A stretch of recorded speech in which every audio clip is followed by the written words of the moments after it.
سب سے ملتے ملاتے عصر کی نماز کا وقت ہو گیا۔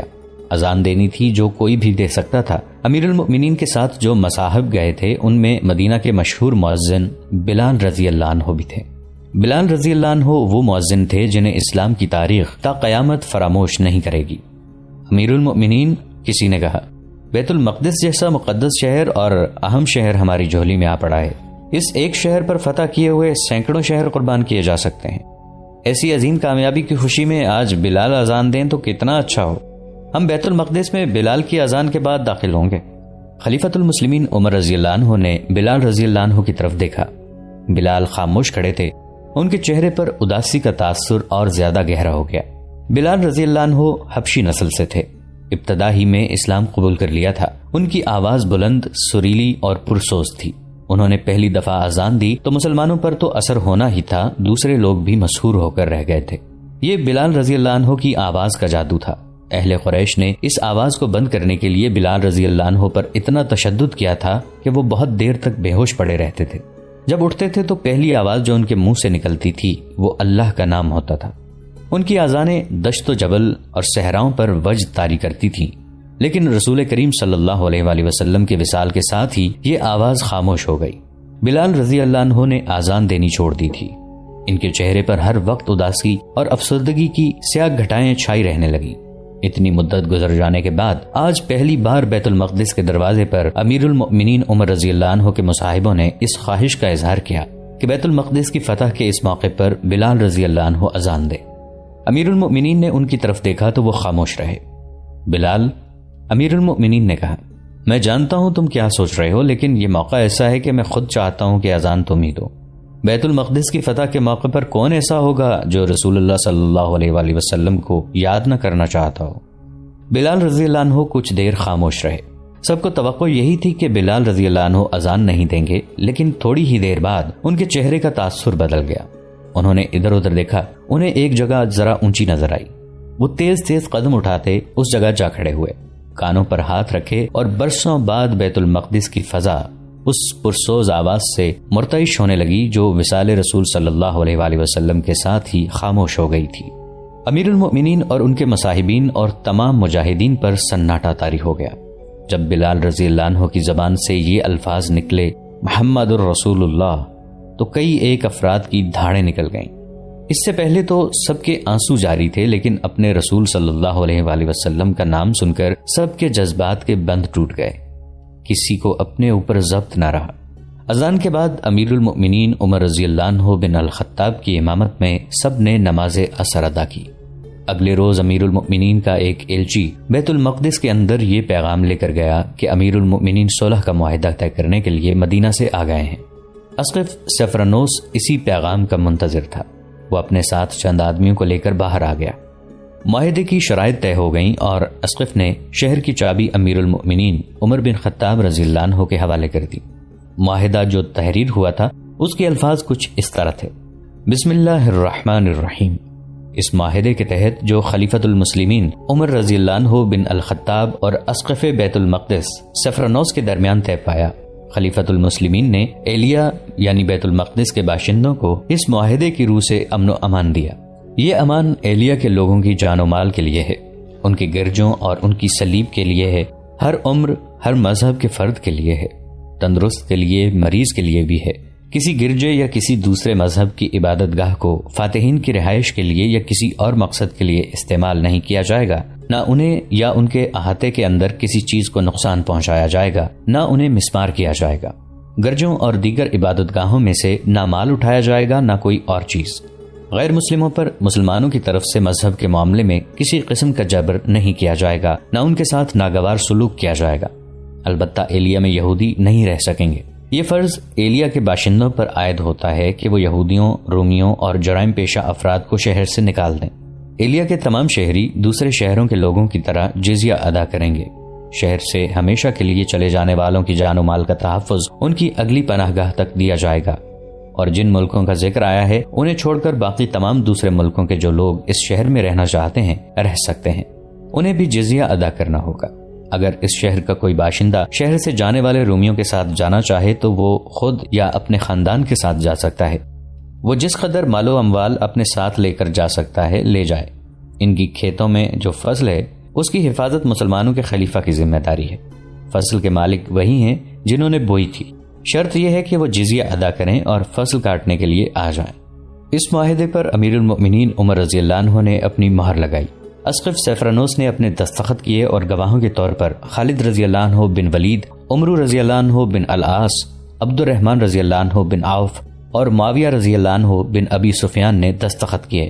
اس کے فوراً بعد امیر المؤمنین نے ابو عبیدہ رضی اللہ عنہ اور خالد رضی اللہ عنہ کو حکم دیا کہ وہ اپنے دستوں کے ساتھ شام کے شمالی علاقے میں چلے جائیں، جہاں کچھ جگہوں پر رومی ابھی تک قلعہ بند تھے۔ جاسوسوں نے اطلاع دے دی تھی کہ شہنشاہ ہرقل شام کی سرحد سے تو نکل گیا ہے، لیکن اس کی جو فوج ابھی شام میں موجود ہے اس کے لیے ہرقل کمک تیار کر رہا ہے۔ امیر المؤمنین عمر رضی اللہ عنہ بن الخطاب، عمرو رضی اللہ عنہ بن العاص اور شرجیل رضی اللہ عنہ بن حسنہ کو ساتھ لے کر بیت المقدس میں داخل ہوئے۔ اسقف سیفرانوس نے ان کا استقبال کیا۔ ایک روز پہلے صلح نامے پر دستخط ہو چکے تھے اور سیفرانوس نے صلح نامہ شہر کے باشندوں کو پڑھ کر سنایا۔ لوگوں پر اس سے پہلے خوف و ہراس طاری تھا۔ انہوں نے پہلے فاتحین کا ظلم و تشدد دیکھا تھا۔ رومی جب بیت المقدس میں آئے تھے تو شہنشاہ ہرقل کے حکم سے اس شہر کے باشندوں پر قیامت ٹوٹ پڑی تھی۔ لوگوں کو سرکاری مذہب قبول کرنے کا حکم دیا گیا تھا۔ اتنی آسانی سے اپنا مذہب کون تبدیل کرتا ہے؟ جن لوگوں نے ہرقل کا مذہب قبول نہ کیا ان کے ناک کان کاٹ دیے گئے اور ان کے گھر مسمار کر دیے گئے تھے۔ انہیں فوج میں جبری طور پر بھرتی کر لیا جاتا تھا۔ اس کے علاوہ وہ محکوموں اور مظلوموں جیسی زندگی گزار رہے تھے۔ مسلمانوں سے تو وہ اور زیادہ خوفزدہ تھے۔ انہیں بتایا گیا تھا کہ مسلمان جس شہر کو فتح کرتے ہیں وہاں کے رہنے والوں کو زبردستی مسلمان بناتے ہیں، گھر لوٹ لیتے اور خوبصورت عورتوں کو اپنے ساتھ لے جاتے ہیں۔ بیت المقدس کے باشندوں نے رومی فوج کے سپاہیوں کی زبانی سنا تھا کہ مسلمان بڑے ظالم ہیں۔ یہ سپاہی دراصل میدان جنگ کی باتیں سناتے تھے اور شہری یہ سمجھ کر خوفزدہ تھے کہ مسلمان وحشی اور خونخوار ہیں۔ وہ نہیں جانتے تھے کہ مسلمان صرف میدان جنگ میں خونخوار ہیں۔ بیت المقدس کے شہریوں نے جب معاہدے کی تحریر سنی، پھر یہ دیکھا کہ مسلمان فوج نے کسی شہری کی طرف دیکھا تک نہیں، تو وہ خوشیاں منانے لگے۔ امیر المؤمنین نے علقمہ بن مجرس کو بیت المقدس کا حاکم یا امیر مقرر کیا۔ اسقف سیفرانوس نے امیر المؤمنین عمر رضی اللہ عنہ بن الخطاب کو شہر کی سیر کرائی، انہیں قدیم تہذیبوں اور قوموں کے آثار دکھائے، یہودیوں اور عیسائیوں کی عبادت گاہیں دکھائیں۔ بیت المقدس میں ایسے بے شمار آثار تھے، ان میں محراب داؤد بھی ہے اور صخرہ یعقوب بھی۔ یہ وہ پتھر ہیں جس کے متعلق روایت ہے کہ رسول اکرم صلی اللہ علیہ وآلہ وسلم اس پر کھڑے ہوئے اور معراج کو گئے تھے۔ شہر میں گھومتے پھرتے امیر المؤمنین کلیسائے قیامت کے سامنے سے گزرے۔ ظہر کی نماز کا وقت ہو گیا۔ انہوں نے ادھر ادھر دیکھا کہ نماز کی کوئی جگہ مل جائے۔ خلیفۃ المسلمین اسقف سیفرانوس نے التجا کی، میرے لیے یہ بات باعث فخر ہوگی کہ آپ کلیسا کے اندر نماز پڑھیں۔ نہیں، خلیفہ عمر رضی اللہ عنہ نے کہا، میں اس کلیسا کا احترام کرتا ہوں، لیکن میں اس میں نماز نہیں پڑھوں گا کہ یہ صلح کے معاہدے کی خلاف ورزی ہوگی۔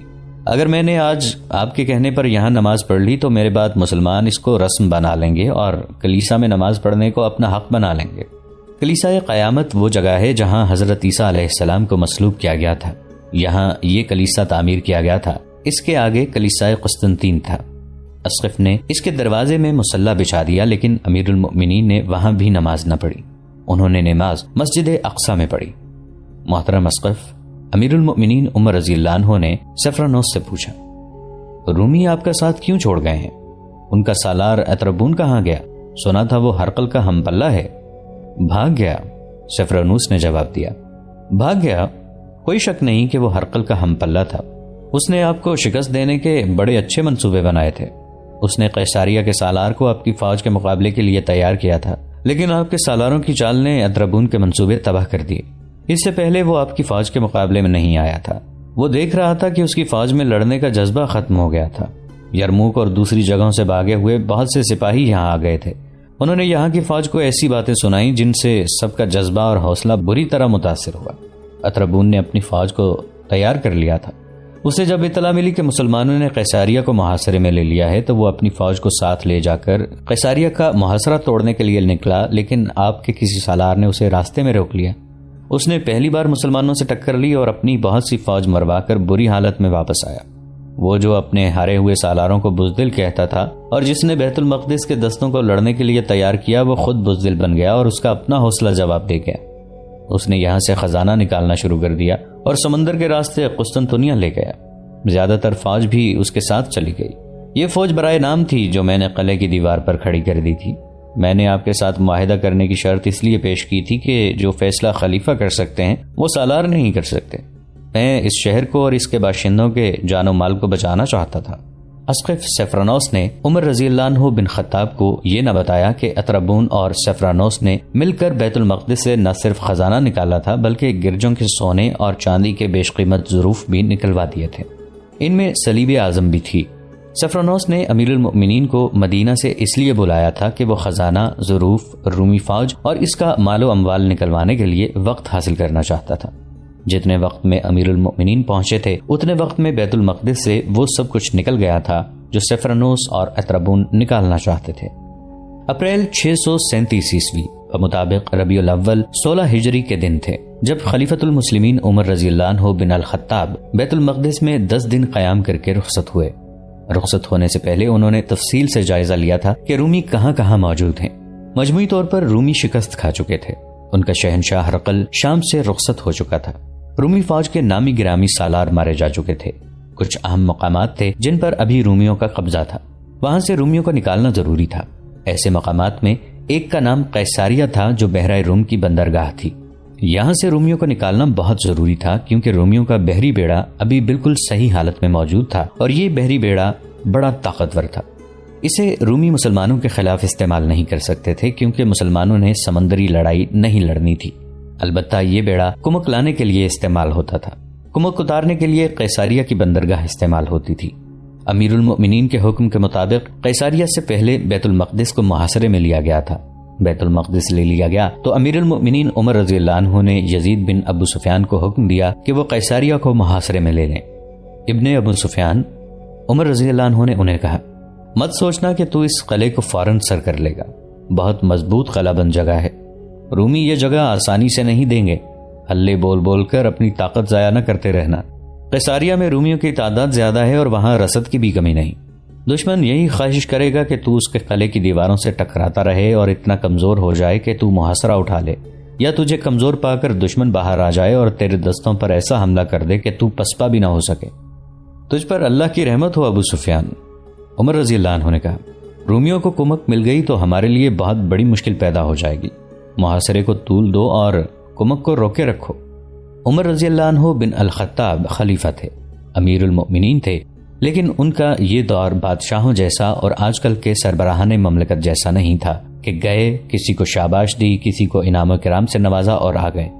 انہوں نے تمام تر علاقے کے احوال و قوائف معلوم کیے، انہیں جنگی نقطۂ نگاہ سے دیکھا، اپنی فوج اور دشمن کے لشکر کی کیفیت کا جائزہ لیا اور اس کے مطابق احکام صادر کیے۔ ان کے مطابق سالار اپنے اپنے مقامات پر چلے گئے۔ شام کے شمالی علاقوں میں رومی کئی قلعہ بند تھے۔ انہیں امید تھی کہ ہرقل جہاں کہیں بھی ہے کمک ضرور بھیجے گا۔ مسلمان اس کوشش میں تھے کہ رومیوں کی کمک نہ آ سکے۔ اس کوشش کی ایک کڑی یہ بھی تھی کہ یزید رضی اللہ عنہ اپنے دستوں کو ساتھ لے کر قیساریہ روانہ ہو گئے اور اس شہر کو جو بندرگاہ بھی تھا محاصرے میں لے لیا۔ سالار عمرو رضی اللہ عنہ بن العاص اور شرجیل رضی اللہ عنہ بن حسنہ فلسطین اور اردن کو روانہ ہو گئے۔ ان کے ذمے یہ کام تھا کہ جن علاقوں سے انہوں نے رومیوں کو بے دخل کیا تھا ان علاقوں پر قبضہ کر کے شہری انتظامیہ اور محصولات کے نظام کو بحال اور رواں کیا جائے اور ان جگہوں کے دفاع کو بھی مستحکم کیا جائے۔ رومیوں کی طرف سے جوابی حملے کا امکان موجود تھا۔ سپہ سالار ابو عبیدہ رضی اللہ عنہ دمشق کو اپنا مرکز بنانے کے لیے چلے گئے۔ ان کے ساتھ مجاہدین کی جو فوج تھی اس کی نفری 17,000 تھی۔ قنسرین ایک قلعہ بند مقام تھا جس میں رومی فوج موجود تھی۔ ابو عبیدہ رضی اللہ عنہ اس قلعے کو محاصرے میں لے کر وہاں سے رومیوں کو نکالنے جا رہے تھے۔ یہ ایک مضبوط قلعہ تھا جس میں رومیوں کی تعداد خاصی زیادہ تھی۔ ابن الولید رضی اللہ عنہ مجاہدین کی فوج کے ہراول میں تھے۔ ان کے ساتھ 4,000 گھڑ سواروں کا مخصوص رسالہ تھا جو گھوم پھر کر لڑنے کے لیے تیار کیا گیا تھا۔ قنسرین میں ایک مشہور رومی سالار منیاس تھا۔ اس نے دیکھ بھال کے لیے دور دور تک اپنے آدمی پھیلا رکھے تھے۔ ان میں سے ایک آدمی سرپٹ گھوڑا دوڑاتا آیا اور سیدھا منیاس کے پاس گیا۔ اس نے منیاس کو بتایا کہ مسلمانوں کا ایک لشکر آ رہا ہے جس کے ہراول میں گھڑ سوار ہیں۔ اس نے تعداد 3 اور 4,000 کے درمیان بتائی اور یہ بھی بتایا کہ ہراول کتنی دور ہے۔ منیاس نے بڑی عجلت سے اپنی فوج کو تیار کیا۔ سلطنت روما کی عظمت کے پاسبانوں، اس نے اپنی فوج کے حوصلے میں جان ڈالنے کے لیے جوشیلے انداز میں کہا۔ وہ بزدل تھے جنہوں نے اپنے اوپر عرب کے بتوں کا خوف طاری کر لیا تھا۔ تو میں عیسائی عرب بھی ہیں، اگر مسلمان اتنے بہادر ہیں تو تم بھی اتنے ہی بہادر ہو. عرب کے مسلمان تم میں سے ہیں, تم بھی اسی ریت کی پیداوار ہو. اور رومیوں, اس دن کو یاد کرو جب تم فاتح کی حیثیت سے اس سرزمین پر آئے تھے. وہ تمہارے باپ اور دادا تھے. تصور میں لاؤ کہ اس وقت ان کے سر کتنے اونچے اور سینے کتنے چوڑے تھے, اور آج سوچو کہ ان کی روحوں کو کتنی شرمساری ہو رہی ہوگی. مت سوچو کہ شہنشاہ ہرقل بھاگ گیا ہے. روم کی عظمت کو, صلیب اعظم کو اور بیت المقدس کی آن کو اپنے سامنے رکھو. پھر سامنے رکھو اپنے سالار اتربون کی بے غیرتی کو, جس نے عیسیٰ کے شہر یسوع مسیح کے مسکن کو تمہارے مظہر اور تمہارے عقیدوں کے دشمن کے حوالے کر دیا ہے. تصور میں لاؤ اپنی بیٹیوں اور اپنی عورتوں کو جو اب مسلمانوں کے بچے پیدا کریں گے. اپنے آپ کو دیکھو. تم ہار گئے ہو تو باقی عمر کے لیے مسلمانوں کے غلام بن جاؤ. آج تم کس شان سے, کیسے جاہو جلال سے گھوڑوں پر سوار ہوتے ہو. تم نے اگر ہتھیار ڈال لیے تو گھوڑے کی سواری کو بھی ترسو گے. تم استبل کے ملازم ہوگے اور گھوڑوں کی غلاظت صاف کیا کرو گے. مت خون گرما ہمارا اے سالار, ایک سوار نے بڑی ہی بلند آواز میں کہا. کیا تو سمجھتا ہے کہ ہم لڑنے سے منہ موڑ گئے ہیں؟ کیا تجھے ہماری جرت اور غیرت پر شک ہے؟ اے تنومند گھوڑے کے بہادر سوار, منیاس نے کہا. میں شک کیوں نہ کروں؟ ہمارا کون سا سالار ہے جو میدان سے نہیں بھاگا یا مارا نہیں گیا؟ اتربون جو ہرقل کا ہم پلہ تھا کتنے دعوے کرتا تھا مسلمانوں کو کچل دینے کے. اب وہ کہاں ہے؟ ایک دن بھی نہیں لڑا اور ایلیا سے بغیر لڑے بھاگ گیا. کیا اسقف اعظم سفرانوس کو تم اپنا مذہبی پیشوا مانو گے, جس نے قلعے سے باہر جا کر مسلمانوں کے خلیفہ کے استقبال کیا اور اسے کہا کہ کلیسائے قیامت میں نماز پڑھو؟ اس نے یہ بھی نہ سوچا کہ وہ اپنی عبادت گاہ اپنے مذہب کے دشمن کے حوالے کر رہا ہے. تم نے ثابت کرنا ہے کہ تم اتنے بزدل اور بغیرت نہیں. اگر تم ثابت قدم رہے تو شاید کمک آ جائے, مگر مجھے کمک آنے کی کوئی امید نہیں, نہ میں کمک کی ضرورت محسوس کرتا ہوں. ہم لڑیں گے سالار محترم. پہلے ایک بار پھر کئی آوازیں بلند ہوئیں. ہمیں بزدل اور بغیرت نہ کہ سالار, آزما کے دیکھ, باتوں میں وقت ضائع نہ کر. ہم ایک دن میں محاصرہ توڑ دیں گے. ہم محاصرے تک نوبت نہیں آنے دیں گے, سالار منیاس نے کہا. ہم دشمن کو قلعے سے دور راستے میں روکیں گے. میں تم سے آگے ہوں گا. مورخوں نے لکھا ہے کہ رومی سالار منیاس جرت مند سالار تھا, جس کی جارحانہ قیادت مشہور تھی, اور اس کی دوسری شہرت یہ تھی کہ وہ اپنی فوج میں ملنسار اور ہر دل عزیز تھا. وہ سپاہیوں سے محبت اور شفقت سے پیش آتا تھا اور سپاہی اسے محبت کرتے تھے. اسے اتنی جوشیلی اور جذباتی تقریر کرنے کی ضرورت ہی نہیں تھی. مورخوں نے یہ بھی لکھا ہے کہ اس کا سامنا مسلمانوں سے نہیں ہوا. وہ سالار تھا جب اسے خبر ملتی کہ فلاں میدان میں رومیوں کو شکست ہوئی ہے تو وہ شکست کی وجوہات پر غور کرتا تھا. اسے خالد رضی اللہ عنہ کے مطابق بتایا گیا تھا کہ اس کی جنگی چالوں کو کوئی قبل از وقت سمجھ ہی نہیں سکتا اور وہ غیر معمولی طور پر دلیر آدمی ہے. وہ کوئی جن بھوت تو نہیں, منیاس نے کہا. اس سے شکست کھانے والوں نے اسے مافوق الفطرت بنا دیا ہے. وہ جھوٹ بولتے ہیں. شکست کھانے والے اسی طرح جھوٹ بولا کرتے ہیں.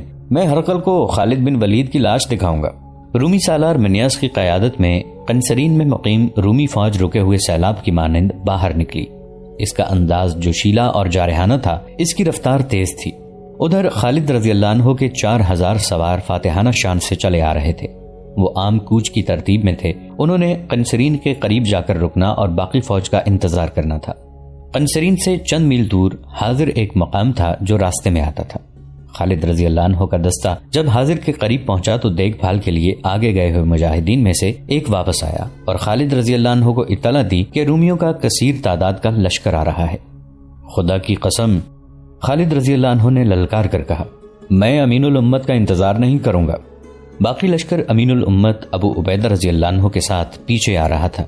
خالد رضی اللہ عنہ کو انتظار کرنا چاہیے تھا کیونکہ رومی لشکر کی تعداد زیادہ بتائی گئی تھی, لیکن خالد رضی اللہ عنہ کی سرکش طبیعت انتظار پر آمادہ نہ ہوئی. انہوں نے اپنے دستے کو نہایت سرعت سے جنگی ترتیب میں کر لیا. اس سوار دستے کو پلک جھپکتے ایک ترتیب سے دوسری ترتیب میں ہو جانے کی ٹریننگ دی گئی تھی. دونوں فوجیں حاضر کے مقام پر آمنے سامنے آئیں. رومی سالار منیاس کو توقع تھی کہ مسلمان جنگ سے پہلے کے رسم و رواج کا مظاہرہ کریں گے. مثلاً ان کا سالار ذاتی مقابلے کے لیے رومی سالار کو للکارے گا. ایسے چند ایک مقابلے ہوں گے, پھر دستوں کو ترتیب میں کیا جائے گا. لیکن مسلمان سوار رکے بغیر ایسی ترتیب میں ہو گئے جسے منیاس سمجھ ہی نہ سکا. اتنے میں اس پر حملہ ہو چکا تھا. منیاس اپنی فوج کا حوصلہ بڑھانے کے لیے آگے تھا.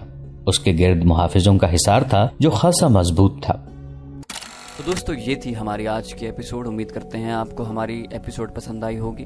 جانے سے پہلے اس ویڈیو کو لائک, شیئر اور کامنٹ کرنا مت بھولیے. اور اگر آپ ہمارے چینل پر نئے ہیں تو اسے سبسکرائب کیجیے اور بیل آئیکن پر کلک کیجیے تاکہ آپ کو تمام ویڈیوز فوراً ملتی رہیں.